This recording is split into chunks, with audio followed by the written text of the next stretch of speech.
राधे राधे। श्री हरिदास श्री कुंज बिहारी। कैसे हैं आप सभी लोग? आई होप कान्हा जी की कृपा से आप सभी लोग अच्छे होंगे और स्वस्थ होंगे। माघ मास महत्यम कथा अध्याय 18।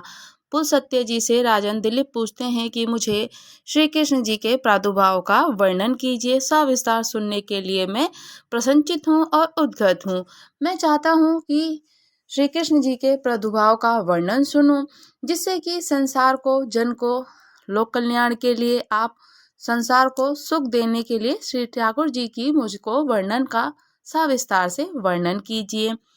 अब श्री कृष्ण जी के प्रादुर्भाव की कथा कही जाती है कि जो श्री कृष्ण जी के जन्म और वृद्धि की कथा है, प्रतिदिन पाठ या श्रवण करते हैं वो सब पापों से मुक्त हो जाते हैं।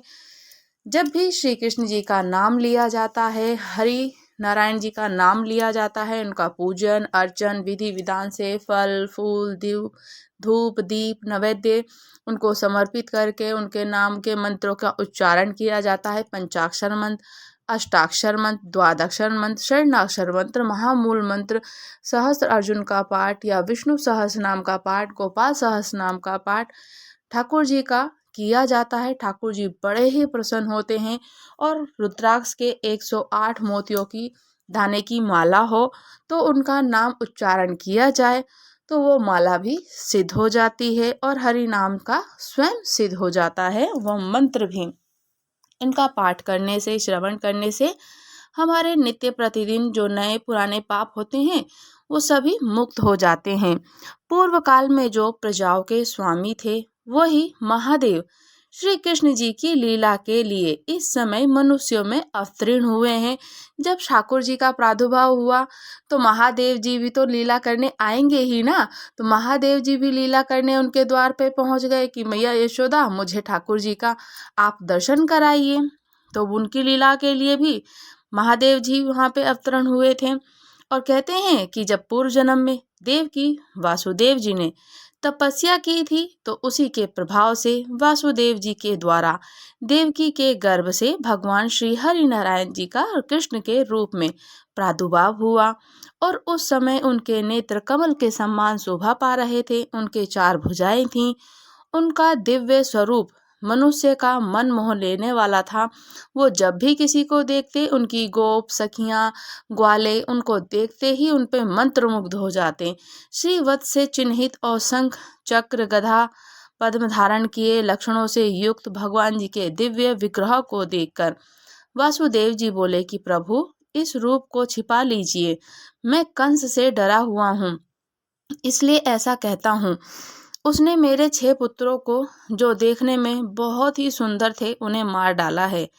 वासुदेव जी की बात सुनकर भगवान ने अपने दिव्य रूप को छुपा लिया, वो उनकी लीला ही थी। फिर भगवान की आज्ञा लेकर वासुदेव जी ने उन्हें नंद के घर ले आए और नंद गोप को देकर बोले कि आप इस बालक की रक्षा करें, क्योंकि इससे संपूर्ण यादवों का कल्याण होगा। देवकी का ये बालक जब तक कंस का वध नहीं करेगा तब तक इस पृथ्वी पर भार बढ़ने वाले अमंगलमय उपद्रव होते ही रहेंगे। भूतल पर जितने दुष्ट राजा हैं उन सब का ये संहार करेगा। ये बालक साक्षात भगवान श्री हरि नारायण है। ये भगवान कौरव पांडवों के युद्ध में संपूर्ण क्षत्रियों के एकत्रित होने पर अर्जुन के सारथी का काम भी करेंगे और पृथ्वी को छत्रहीन करके उसका उपभोग और पालन भी करेंगे। अंत में समस्त यदुवंश को देवलोक में भी पहुंचाएंगे। तब भीष्म जी ने पूछा कि ब्राह्मण, ये वासुदेव कौन थे? यशस्विनी देव की देवी कौन थी? और ये नंदगोप और उनकी पत्नी महाव्रता यशोदा कौन थी, जिसने बालक स्वरूप में भगवान को जन्म दिया और उनका पालन पोषण भी किया? उन दोनों स्त्रियों का परिचय दीजिए। पुलत्स्य जी बोलते हैं, राजन, पुरुष वासुदेव जी के कश्यप, वासुदेव जी कश्यप और उनको प्रिया देव की अदिति कही गई हैं। वासुदेव स्वयं कश्यप जी थे और उनकी पत्नी जो देवकी थी वो अदिति हैं। कश्यप ब्रह्मा जी के अंश से हैं और अदिति पृथ्वी के अंश से। तो इसी कारण द्रोण वासु नाम से ही नंदगोप के नाम से विख्यात हुए ये दोनों। उनकी पत्नी धरा यशोदा है। देवकी ने पूर्व जन्म में अजन्मा परमेश्वर से जो कामना की थी, उसकी वह कामना महाबाहु श्री कृष्ण जी ने पूर्ण कर दी। यज्ञ का अनुष्ठान बंद हो गया था, धर्म का अच्छेद हो गया था। ऐसी अवस्था में धर्म की स्थापना और पापी असुरों का संहार करने के लिए भगवान श्री कृष्ण विष्णु लोक में प्रकट हुए। रुक्मणी, सत्यभामा, नग्नजीतकी और पुत्री सत्य, सुमित्रा, सेव्या, गंधार, राजकुमारी लक्ष्मणा, सुभीमा, मद राजकुमार, कौशल्या, विरजा आदि 16,000 देवतियां, ये सब देवियां श्री कृष्ण जी की पत्नी हैं। रुक्मणी ने 10 पुत्र उत्पन्न किए। वो सभी धर्म युद्ध में और धर्म कर्म में कुशल थे। उनके नाम जो हैं इस प्रकार से हैं: महाबली, प्रद्युम्न, रणशूर, चारुदर्शन, सुचारु, चारुभद्र, सदृशव, हर्षव, चारुगुप्त, चारुभद्र, चारुक और चारुहास। इसमें से प्रद्युम्न सबसे बड़े और चारुहास सबसे छोटे थे। रुक्मणी ने एक कन्या को भी जन्म दिया था जिसका नाम चारुमती था। सत्यभामा से भानु, भीमरथ, क्षण, रोहित, दीप्तिमान, त्रामबंद, जलधम ये 7 पुत्र उत्पन्न हुए। और सातों के एक छोटी बहन थी जो थी उनकी एक छोटी बहन भी थी। जामवंती के पुत्र सांब हुए जो बड़े ही सुंदर और वीर थे। ये सौर शास्त्र के प्रणेता, प्रीतम और मंदिर के निर्माता हैं। मित्र वृंदा ने सुमित्र, चारुमित्र, मित्र विंदी को जन्म दिया। मित्रबाहु, सुनई आदि सत्य के पुत्र हैं। इस प्रकार श्री कृष्ण जी के हजारों पुत्र हुए। प्रद्युम्न, विदर्भ कुमारी रुक्मती और रुक्मणी के गर्भ से अनिरुद्ध नाम का परम बुद्धिमान पुत्र उत्पन्न हुआ। अनिरुद्ध संग्राम में उत्साहपूर्वक युद्ध करने वाले वीर और अनुरुद्ध से मृगकेतन का जन्म हुआ। राजा सुपर्सा की पुत्री काम्या ने साम्या से तरस्वी नाम का पुत्र उत्पन्न किया। प्रमुख वीर महात्मा यादवों की संख्या 3,60,00,000 के लगभग है। यादव वंश है जो 3,60,00,000। वे सभी अत्यंत पराक्रमी, महाबली और इन सब की देवताओं के अंश भी से उत्पन्न हुए हैं। देवासुर संग्राम में जो महाबली असुर मारे गए थे वो इस मनुष्य लोक में उत्पन्न होकर सबको कष्ट दे रहे हैं और उन्हीं का संहार करने के लिए भगवान यदुकुल में अवतीर्ण हुए। महात्मा यादवों को 101 कुल है जो भगवान श्री कृष्ण ही उनके सबके नेता और स्वामी हैं और संपूर्ण यादव भी भगवान की आज्ञा के अधीन रहकर रिद्धि सिद्धि संपन्न होती रहती है। यादव उनको पूर्ण रूप से अधीन होते हैं और उनका कहा हर कार्य करते हैं, उनको ही परम पूज्य मानते हैं। तब पुलस्त्य कहते हैं कि महाराज, मैं आपसे जानना चाहता हूँ कि पुष्कर तीर्थ की यात्रा करना, पुष्कर तीर्थ की क्या महिमा है। माघ मास में वहाँ वास करने से, स्नान करने से लोगों के लिए नियम और आश्रम धर्म का निरूपण भी मुझे बताइए। मैं इतिहास और पुराणों को सुनने के लिए बड़ा ही प्रसन्नचित हूँ, जिससे कि जन कल्याण का सुख मिले और आप मुझे आनंद दें। तब पुलस्त्य कहते हैं, राजन दिलीप, आपने बहुत ही सुंदर वचन पूछे हैं। जल कल्याण के हेतु के लिए और आनंद देने के लिए आपने जो प्रश्न किया है मैं उसको सविस्तार से वर्णन करता हूँ कि माघ मास में स्नान, दान, दीप, धूम जप करने से कितनी अनंत महिमा बढ़ जाती है। माघ मास में अगर आप 3 दिन भी स्नान करते हैं, 11 दिन कर लें, पूरे महीने करें या नित्य प्रतिदिन करते हैं तो बहुत हजारों यज्ञ, अश्वमेध यज्ञ के पुण्य फल की प्राप्ति मिलती है। किंतु जो भी दर्शन मात्र जो तीर्थ होते हैं, तीर्थ से वहाँ पर निवास करने से, स्नान करने से, माघ मास में प्रयाग में जो मेला लगता है वहाँ पे निवास करने से, स्नान करने से, पुष्कर तीर्थ में, हरिद्वार में, नासिक में, त्र्यंबक में, रामेश्वर में जो भी तीर्थ हैं वहाँ पर स्नान करने से हजारों करोड़ों अश्वमेध यज्ञ के पुण्य फल की प्राप्ति होती है। तब कहते हैं कि मेरुगिरी के शिखर पर श्री निधान नाम का एक नगर है जो अनेक प्रकार के रत्नों से सुशोभित, अनेक आश्चर्यों से घर और बतेरे वृक्षों से हरा भरा, संतुष्ट, भली भांति अद्भुत धातुओं से उसकी बड़ी ही विचित्र शोभा होती है। वह स्वच्छ सफस्टिक मणि के समान निर्मल दिखाई देता है। वह ब्रह्मा जी का वैराज नाम का भवन भी है, जहाँ देवताओं को सुख देने वाली कांतिमती नाम की सभा है। वह मुदाय वह समुदाय सेवित और ऋषि महर्षियों से भरी ही रहती है। एक दिन देवेश्वर ब्रह्मा जी उसी सभा में बैठकर जगत का निर्माण करने वाले श्री परमेश्वर का ध्यान कर रहे थे, और ध्यान करते करते उनके मन में ये विचार उठा कि मैं किस प्रकार ये करूं कि भूतल पर कहाँ और किस स्थान पर मुझे यज्ञ करना चाहिए। काशी, प्रयाग, तुंगभद्रा, तुंगा, नैमिषारण्य, पुष्कर, कांची, भद्रा और देविका, कुरुक्षेत्र, सरस्वती, प्रभास आदि बहुत से तीर्थ हैं जो कि भूमंडल में चारों ओर जितने पुण्य तीर्थ और क्षेत्र हैं, उन सबको मेरी आज्ञा से महादेव रुद्र ने ही प्रकट किया है। जिससे मेरी उत्पत्ति हुई है, भगवान विष्णु जी की नाभि से प्रकट हुए उस कमल को ही वेदपाठी ऋषि पुष्कर तीर्थ कहते हैं। पुष्कर तीर्थ उसी का व्यक्त स्वरूप है। वहाँ स्वयं ब्रह्मा जी निवास करते हैं।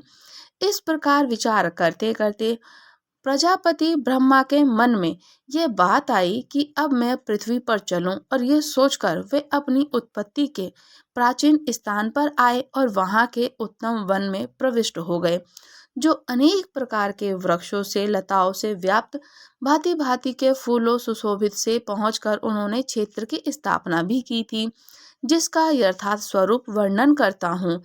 चंद्र नदी के उत्तर प्राची सरस्वती का नंदक नाम का स्थान है, जो कि पूर्व क्रम में, और कल्प नाम का स्थान तक जितनी भूमि है वह सब पुष्कर तीर्थ के नाम से प्रसिद्ध है।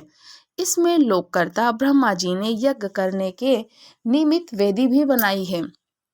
ब्रह्मा जी ने वहाँ 3 पुष्करों की कल्पना करी है। प्रथम ज्येष्ठ पुष्कर तीर्थ समझा जाता है, जो तीनों लोकों को पवित्र करने वाला और विख्यात करने वाला है। उसके देवता साक्षात ब्रह्मा जी हैं। दूसरा मध्य पुष्कर, जिसके देवता स्वयं विष्णु जी हैं। तीसरा कनिष्ठ पुष्कर, जिसके देवता भगवान महादेव पिताजी हैं। ये पुष्कर नामक वन है, आदि आदि प्रदान और गुहा क्षेत्र हैं। वेद में भी इसका वर्णन आता है। इस तीर्थ में भगवान ब्रह्मा सदा निवास करते हैं। उन्होंने भूमंडल के इस भाग पर बड़ा अनुग्रह किया। पृथ्वी पर विचरने वाले संपूर्ण जीवों पर कृपा करने के लिए ही ब्रह्मा जी ने इस तीर्थ को प्रकट भी किया है। यहाँ की यज्ञ वेदी को उन्होंने स्वर्ण और हीरे से मढ़ दिया है। अनेक प्रकार के रत्नों से सुसज्जित करके उसके फर्श को भी सब प्रकार से सजाकर विचित्र बना दिया। लोक पितामह भगवान ब्रह्मा जी वहाँ आनंद पूर्वक रहने लगे। साथ ही भगवान श्री विष्णु जी ने, महादेव पिताजी ने, 8 वसुओं ने, दोनों अश्वनी कुमार, मेरुदंड, स्वर्गवासी देवता और देवराज इंद्र साथ वहाँ आकर विहार करने लगते हैं। ये तीर्थ संपूर्ण लोकों पर अनुग्रह करने वाला है। मैंने इसकी यथार्थ महिमा का तुमसे वर्णन किया। जो ब्राह्मण अग्निहोत्र परायण होकर संहिता के क्रम से विधि पूर्वक मंत्रों का उच्चारण करते हुए तीर्थ में वेदों का पाठ करते हैं, वे सब लोग ब्रह्मा जी की कृपा पात्र होकर उन्हीं के समीप निवास करते हैं। भीष्म जी ने पूछा, भगवान, तीर्थ निवासी मनुष्य को पुष्कर वन में किस विधि से रहना चाहिए? क्या केवल पुरुषों को ही वहां निवास करना चाहिए या फिर स्त्रियों को भी, अथवा सभी वर्णों और आश्रमों के लोग वहां निवास कर सकते हैं? पुलस्त्य जी बोले, राजन दिलीप, सभी वर्णों के आश्रमों के पुरुष स्त्री उस तीर्थ में निवास कर सकते हैं। सबको अपने अपने धर्म और आचार का पालन करते हुए दंभ और मोह का परित्याग करके उचित है रहना ही चाहिए। सभी मन वाणी कर्म से ब्रह्मा जी के भक्त जितेंद्रिय हों। कोई किसी के प्रति दोष दृष्टि ना करे। सब मनुष्य संपूर्ण प्राणियों के हितैषी हो जाए। किसी के भी हृदय में खोटा भाव नहीं होना चाहिए। भीष्म जी ने पूछा, ब्राह्मण, क्या करने से मनुष्य इस लोक में ब्रह्मा जी का भक्त कहलाता है। मनुष्य में कैसे लोग ब्रह्म भक्ता और ब्रह्म भक्त माने गए हैं, ये मुझे बताइए। पुलस्त्य जी बोले, भक्त 3 प्रकार की कही गई हैं, मानस, वाचिक और कायिक। इसके सिवा भक्ति के 3 भेद हैं और लौकिक, वैदिक, आध्यात्मिक ध्यान धारण पूर्वक बुद्धि के द्वारा वेदार्थ जो विचार किए जाते हैं उसे मानस भक्ति कहते हैं। ये ब्रह्मा जी की प्रसन्नता बढ़ाने वाले मंत्र जाप, वेद पाठ और आरण्यों को जप से होने वाले भक्ति वाचिक कहलाती है। मन और इंद्रियों को रोकने वाले व्रत, उपवास, नियम, कृच्छ्रप, संताप, चंद्रायण, विभिन्न प्रकार के व्रतों से, ब्रह्म कृच्छ्रप नामक उपवास से, अन्याय शुभ नियमों के अनुष्ठान से जो भगवान की आराधना की जाती है उसको कायिक भक्ति कहते हैं। ये द्विज जातियों के त्रिविध भक्ति बताई गई है। गाय के घी, दूध, दही, रतन, दीप, कूरा, जल, चंदन, माला, विधित धातुओं के द्वारा पदार्थ, काले अगर की सुगंध से युक्त और घी से, गूगल से, धूप से, आभूषण, स्वर्ण और रतन आदि से निर्मित विचित्र विचित्र हार, नृत्य, वाद्य, संगीत, सब प्रकार के जंगली फल मूल उपहार, भक्ष्य भोज और नैवेद्य अर्पण करके मनुष्य ब्रह्मा जी के उद्देश्य से जो पूजा करते हैं वह लौकिक भक्ति मानी जाती है। ऋग्वेद, यजुर्वेद और सामवेद के मंत्रों का जप और संहिताओं का अध्ययन और कर्म यदि ब्रह्मा जी के उद्देश्य से किए जाते हैं तो वह वैदिक भक्ति कहलाती है। मंत्र के उच्चारण करने से, हवस्य की आहुति देकर क्रिया संपन्न की जाती है, वह भौतिक और वैदिक भक्ति मानी जाती है। अमावस्या अथवा पूर्णिमा को जो अग्निहोत्र किया जाता है, यज्ञ में जो उत्तम दक्षिणा दी जाती है, देवताओं को जो पुरुषार्थ और चारु अर्पण किया जाता है, ये सब वैदिक भक्ति के अंतर्गत होते हैं। इष्टि, धृष्टि, यज्ञ संबंधी, सोमपान, अग्नि, पृथ्वी, वायु, आकाश, चंद्रमा, मेघ, सूर्य के समान जितने कर्म हैं कि उनके सबके देवता ब्रह्मा जी हैं। ब्रह्मा जी की आध्यात्मिक भक्ति 2 प्रकार की मानी जाती है, एक सांख्यज और दूसरी योग्यज। इन दोनों का भेद भी सुन लो। मूल प्राकृतिक और संख्या में 24 होती है, प्राकृत तत्व 24 है। ये सबके सब जड़ और भोग्य है। उनका भोक्ता पुरुष 25वां तत्व है, वह चैतन्य है। इस प्रकार सांख्यक पूर्वक प्राकृतिक पुरुष के तत्व को ठीक ठीक जानना सांख्यज भक्ति होती है। इससे सत्पुरुषों ने सांख्य शास्त्र के अनुसार आध्यात्मिक भक्ति को माना है। अब ब्रह्मा जी की योग्यज भक्ति का भी वर्णन सुन लो। प्रतिदिन प्राणायाम पूर्वक ध्यान लगाएं, इंद्रियों को संयम में करें, समस्त इंद्रियों को विषय की ओर से खींचकर हृदय में धारण कर लें। प्रजानाथ ब्रह्मा जी का इस प्रकार से ध्यान करें। हृदय के भीतर कमल है, उसका कणिकार ब्रह्मा जी पर विराजमान है और वह रक्त वस्त्र धारण किए हुए हैं। उनके नेत्र सुंदर हैं और सब उनके मुख प्रकाशित हो रहे हैं। ब्रह्म सूत्र यज्ञोपवीत कमर के ऊपर तक लटका हुआ है। उनके शरीर का वर्ण लाल है, 4 भुजाएं शोभा पा रही हैं, हाथों में वरद और अभय की मुद्रा है। इस प्रकार ध्यान की स्थिरता, योगजन्य मानस सिद्धि, यही ब्रह्मा जी के प्रति होने वाली परम भक्ति मानी जाती है। जो भगवान ब्रह्मा जी में ऐसी भक्ति रखता है वह ब्रह्म भक्ता कहलाता है। अब पुष्कर क्षेत्र में निवास करने वाले पुरुषों के पालन करने योग्य का आचरण भी सुन लो। पूर्व काल में जब विष्णु आदि देवताओं का वहां समागम हुआ था तो उस समय सबकी उपस्थिति में ब्रह्मा जी ने स्वयं ही क्षेत्र निवासियों के कर्तव्य को विस्तार के साथ बताया। पुष्कर क्षेत्र में निवास करने वालों को उचित है कि वे दोनों ममता अहंकार को पास न आने दें और आसक्ति और संग्रह की वृत्ति का परित्याग कर दें। बंधु बांधवों के प्रति भी उनके मन में आसक्ति नहीं रहनी चाहिए। वे ढेले पत्थर और स्वर्ण को सम्मान समझकर प्रतिदिन अनेक प्रकार के शुभ कर्म करते हुए संपूर्ण प्राणियों को अभयदान दें। नित्य प्राणायाम और परमेश्वर का ध्यान करें। जप के द्वारा अपने अंतःकरणों को शुद्ध कर लें। यदि धर्म के कर्तव्यों का पालन करें तो सांख्य योग की विधि को भी जान लीजिए। संपूर्ण संशय को उच्छेद करके ब्रह्मा का बोध प्राप्त होता है। क्षेत्र निवासी ब्राह्मण इस नियम से रहकर महायज्ञ करते हैं।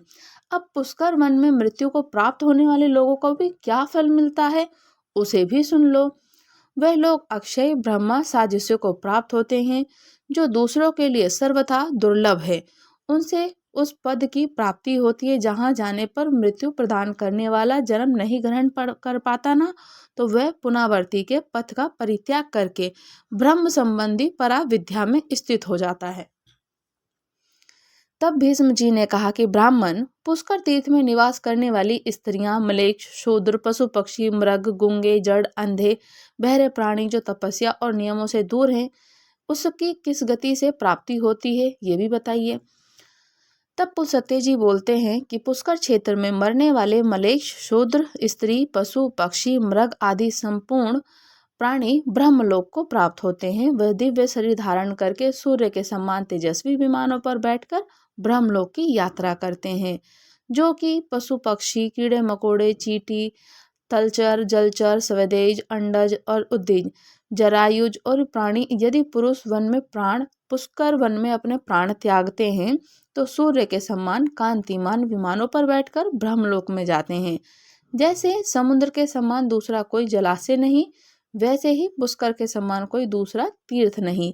अब मैं तुम्हें अन्य देवताओं का परिचय भी देता हूँ जो इस पुष्कर क्षेत्र में सदा विद्यमान रहते हैं। भगवान श्री कृष्ण जी के साथ इंद्र आदि संपूर्ण देवता, गणेश, कार्तिकेय, चंद्रमा, सूर्य, देवों के देव महादेव, संपूर्ण जगत का हित करने वाले ब्रह्मा जी के निवास स्थान पुष्कर क्षेत्र में सदा विद्यमान रहते हैं। इस तीर्थ में निवास करने वाले लोग सतयुग में 12 वर्षों तक, त्रेता में 1 वर्ष तक, द्वापर में 1 मास तक तीर्थ का सेवन करने से जिस फल को पाते हैं, उससे कलयुग में 1 दिन सत के तीर्थ से ही, जो पुष्कर का तीर्थ होता, अगर 1 दिन का कर लिया जाए कलयुग में तो वो प्राप्त कर लेते हैं। ये बात देवादिदेव स्वयं ब्रह्मा जी ने पूर्व काल में मुझसे पुलस्त्य जी से कही थी। पुष्कर से बढ़कर इस पृथ्वी पर कोई ऐसा क्षेत्र नहीं और जो कि पूरा प्रयत्न करके मनुष्य इस पुष्कर वन का सेवन करना चाहिए। ब्रह्मचारी, गृहस्थ, वानप्रस्थ, सन्यासी, ये सब लोग अपने अपने शास्त्रों के उत्तम धर्म का पालन करते हुए इस क्षेत्र में परम गति को प्राप्त करते हैं।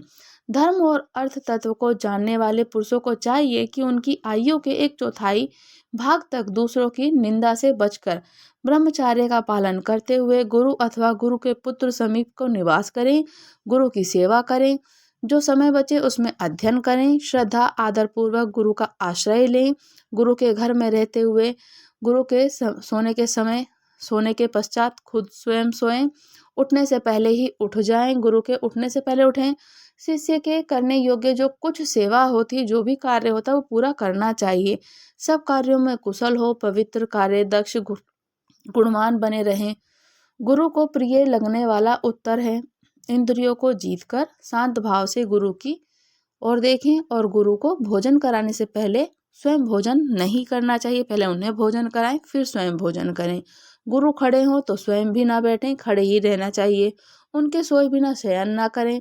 उत्तान हाथों के द्वारा गुरु चरणों का स्पर्श करें। गुरु के दाहिने पैर और अपने दाहिने हाथ से और बाएं पैर को बाएं हाथ से धीरे धीरे दबाएं। इस प्रकार से गुरु की सेवा करें। नित्य प्रतिदिन यही कार्य करने से जो वहाँ पर भिक्षा के अन्न से जीविका चलाए जाते हैं, धरती पर शयन करते हैं, वेदों के व्रत का पालन करते हैं, गुरु दक्षिणा देकर विधि पूर्वक वहाँ अपना निवास करते हैं, धर्म पूर्वक प्राप्त हुई स्त्री के साथ ग्रह का आश्रम ग्रहण करते हैं, गृहस्थ आश्रम रहते हैं, अग्नि योग की स्थापना करके प्रतिदिन हवन आदि के द्वारा पूजन करते हैं।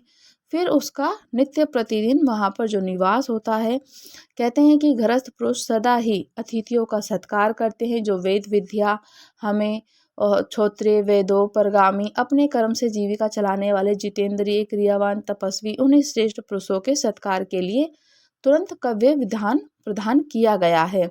जो नश्चर और पदार्थों की प्रति आसक्त रहते हैं, अपने कर्म से भ्रष्ट हो गया हो, अग्निहोत्र छोड़ चुका हो, गुरु की झूठी निंदा करता हो, असत्य भाषण करता हो, आग्रह करता हो, वह देवता और पितरों को अर्पण करने योग्य अन्न के पाने का अधिकारी नहीं होता है। गृहस्थ की संपत्ति में सभी प्राणियों का भाग होता है। जो भोजन नहीं बनाते उन्हें भी गृहस्थ पुरुष अन्न दें। वह प्रतिदिन अमृत भोजन करें और यज्ञ से देवता और पितर आदि को तर्पण करने से बचा हुआ अन्न भविष्य के समान और अमृत माना जाता है। जो कुटुंब बंधु बांधव होते हैं सभी मनुष्यों को भोजन कर लेने के पश्चात उनसे बचा हुआ अन्न ग्रहण करते हैं। और जो विश्वासी यानी अन्न भोजन करने वाला कहा जाता है, गृहस्थ पुरुषों को केवल अपनी ही स्त्री से अनुराग रखना चाहिए, मन को अपने वश में रखें, किसी गुणों में द्वेष ना देखें और अपनी संपूर्ण इंद्रियों को काबू में रखें। इस प्रकार से जो भी पुष्कर तीर्थ में निवास करता है वो सब कुछ वहाँ पे इंद्रियों को जीत लेता है। माघ मास का स्नान करता है, अपने गुरु को सेवन करता है, गुरु की पूजा करता है, सेवा करता है। जो भगवान हरि नारायण की पूजन करता है, जप मंत्र होम उच्चारण करता है, तिल की दान देता है, तिल से स्नान करता है, वहाँ पर ठाकुर जी की कृपा सदैव बनी रहती है। महादेव पिताजी स्वयं ब्रह्मा जी विष्णु जी वहाँ निवास करते हैं। तीर्थ पुष्कर में वहाँ जाकर के स्नान करना, कलयुग में अगर एक दिन भी हमने वहाँ जाकर के स्नान कर लिया तो हमें हजारों अश्वमेध यज्ञ के पुण्य फल की प्राप्ति तत्क्षण मिल जाती है। तो माघ मास में स्नान करना, दान करना, तिल का दान करने का सबसे बड़ा महत्व है। और तीर्थों में स्नान करना, अपने पितरों को तर्पण करना बहुत बहुत महत्व रखा जाता है। तो माघ मास की कथा को सुनने से जो सुनता है, सुनाता है, किसी से सुनता है तो उसको अनंत पुण्य फल की प्राप्ति मिलती है, मन की मनोकामना होती है, आरोग्य दूर होते हैं, हमारे रोगों का निवारण होता है, पापों से मुक्ति मिलती है।